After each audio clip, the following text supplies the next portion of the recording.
Le cercle des naturalistes Schlag présente les lézards qui fraudent le train. Lorsque l'on prend le train avec ce goût légèrement amer d'y avoir laissé un rein, n'oubliez jamais que certains animaux bien plus malins l'utilisent eux sans payer le moindre billet. Parmi ces petits filous, il y a le lézard des murailles, un vrai vagabond cet animal.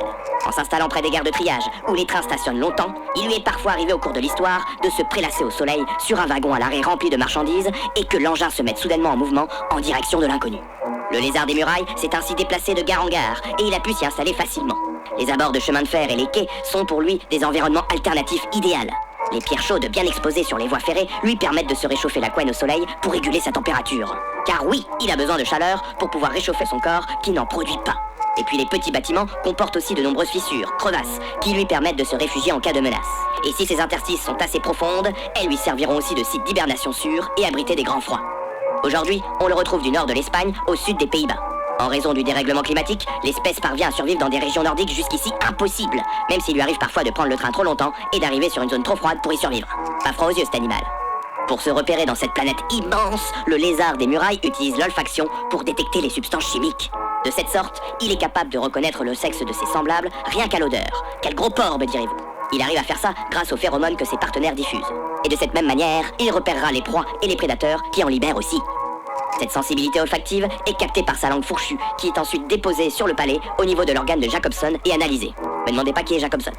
Autre fait remarquable, lorsqu'il se sent menacé, il rompt une vertèbre plus fragile que les autres pour faire tomber sa queue au sol, qui va alors se dandiner dans tous les sens et ainsi détourner l'attention de son prédateur. Quel malin, mais n'ayez crainte, sa queue repoussera ensuite. Par contre, elle n'aura plus jamais sa longueur initiale et ne sera que du cartilage. Si vous le voyez dans votre jardin, pas besoin de le chasser, car il est le super pote des jardiniers. En effet, il se nourrit de mouches, de grillons, de sauterelles, de vers, d'araignées, ainsi que de tous les insectes qui se nourrissent de fruits et de graines. Et il ne mord pas l'humain, hein? Chaque année, il se reproduit durant le mois d'avril-mai et hiberne dès l'arrivée des premiers froids, sauf dans les territoires urbanisés où se conserve un microclimat via l'effet d'îlot de chaleur du béton.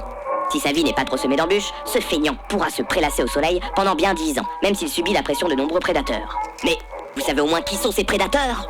Ah ah, pris dans le vif, bande de tâches. Pas facile de répondre, n'est-ce pas? Eh bien, ses pires ennemis sont la pie-grièche, la corneille, le héron, le rat, le hérisson, l'hermine, le renard et le blaireau. Et dites-vous que les scientifiques ont même recensé des cas de prédation de jeunes par des menthes religieuses. Oh la vache! Et pour effrayer ses ennemis, notamment la coronelle lisse, le lézard des murailles a parfois recours à un étrange pédalement de ses pattes avant pour signaler à son prédateur qu'il se barrera bien plus vite que lui et que c'est pas la peine de le chasser. Non mais il est complètement cinglé celui-là. Mais son plus grand prédateur, j'ai oublié de le citer, et ce n'est rien d'autre que le chat domestique. Et je ne parle pas des destructions de son habitat et de l'usage des insecticides que les humains utilisent pour détruire les espèces qui le nourrissent.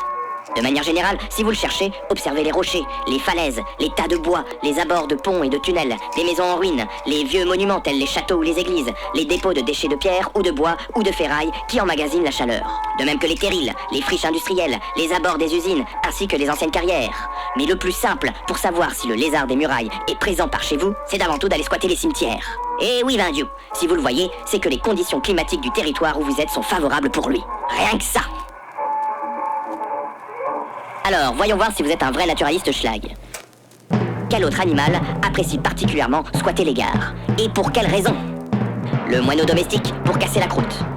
La fourmi pour s'armer de gravier. Le renard pour avoir la paix la nuit. La mouche pour chier sur les passants.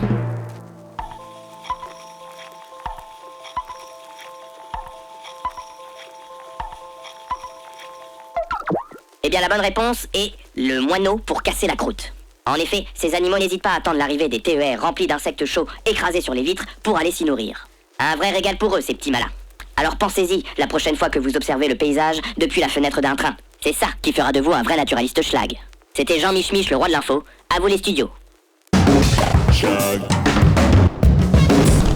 Schlag nature.